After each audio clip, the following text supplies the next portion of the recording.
आशू आणि इथे ना आपला बेड असेल. कुठे मला दिसत नाही. ठाकुल्या नीट बघ ना. दिसला दिसला.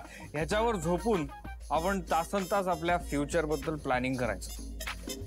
आणि ऑल्सो मला अंघोळीचा ओला टॉवेल बेडवर ठेवायची सवय. ती सवय तोडावी लागेल. तुटली गॉन गेली. तू इकडे इथे ना इथे आपलं किचन आहे. अच्छा इथे इथे सगळी भांडी नीट अशी लावलेली आहेत. अरे पण खाली एवढा पसारा काय? अरे मला आवरावं लागेल. चल चल मी मदत करतो. नाही एक मिनिट. काय तू नाही किचन मध्ये वगैरे यायचं नाही. किचन माझी जागा आहे कळलं ना. फार फार तर मी तुला कटिंग करून दे. काय म्हणजे हो चहा देईन. अच्छा चहा चालेल मस्त. मी इकडे उभा. चहा कुठे प्यायचा मला सांगा. इथे इकडे ना ते टेबल डायनिंग टेबल इथे असणार. ते इकडे डायनिंग टेबल आवडलंय मला. आवडलं. सुंदर. आणि इकडे इकडे असू इकडे. आणि इथे आहे आपला हॉल.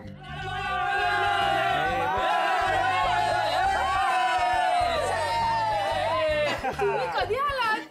तू जेव्हा कन्स्ट्रक्शन दाखवत होतीस ना तेव्हा चालू आम्ही. पण आता या घरात तुमचं जबरदस्त स्वागत आहे.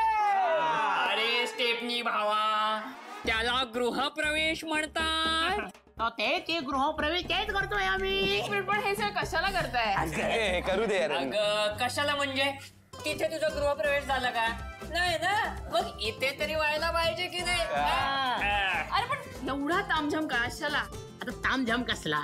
तुझ्या नव्या संसाराची सुरुवात झाली का नाही. आता या नव्या संसाराची सुरुवात या नव्या घरात. तुम्ही काय. आणि एवढंच नाही औक्षण सुद्धा झालं पाहिजे. काय तुझ्या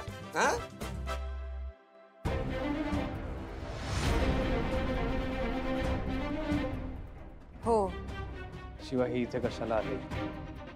आशू प्लीज. शिवा अगं एवढं सगळं होऊन सुद्धा ही इथे आली. ऐक ना आशू थांब. माझी बहीण आहे ती.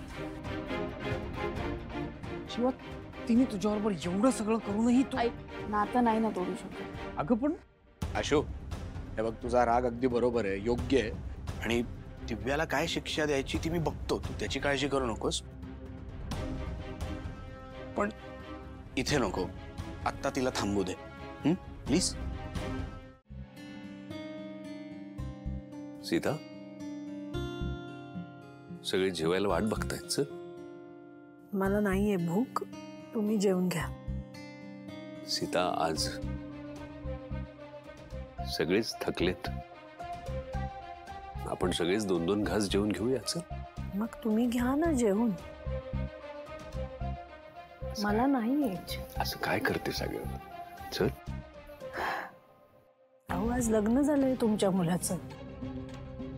तेही पुन्हा एकदा त्याच मुलीशी. तुमचा आनंद मोठा आहे.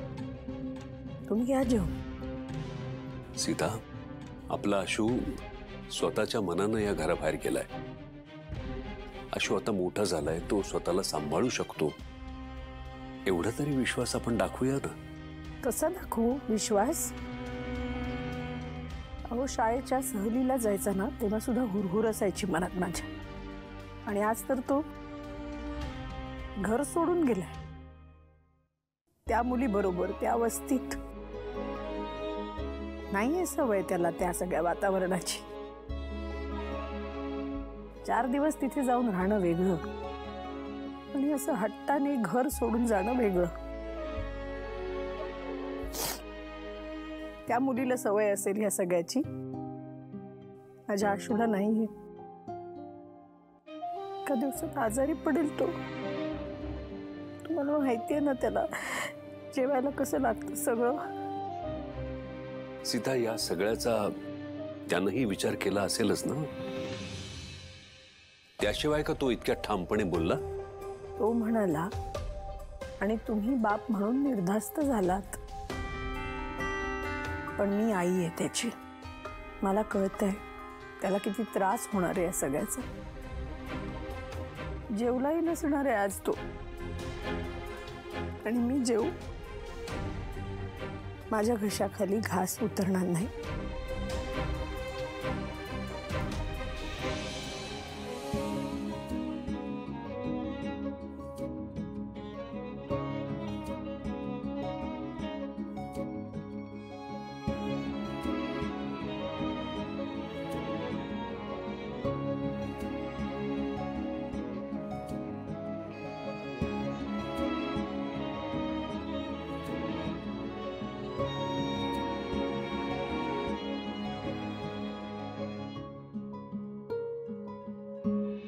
म्हणजे मला माहिती आहे की तुम्ही खूप विचार करून हा निर्णय घेतला असेल. मी सुद्धा एक आई आहे हो, आणि मला आईचं मन कळतं. म्हणजे आता सीताईंना काय त्रास होत असेल ना ह्याची कल्पना मी करू शकते. त्यांनी जे काही केलं ना ते तुमच्या मायेपोटी प्रेमापोटी केलं असं समजून तुमचा हा हट्ट सोडून द्या ना हो. नाही काकू, हा हट्ट नाहीये. मी तुम्हाला खरं सांगू का, मी जर त्या घरात राहायला गेलो तर मी आणि शिवा दोघंही सुखात राहू शकणार नाही आणि माझं मनच लागणार नाही तिथे. हो आई, मी बोलीन त्याच्याशी. नाही, तुला बोलायलाच हवं. ती जबाबदारी आहे तुझी.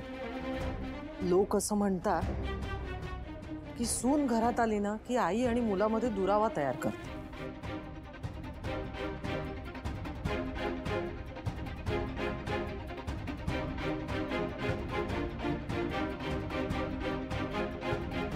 पण खरं तर सून आली ना की तिने आई आणि मुलाचं नातं अधिक घट्ट करायला.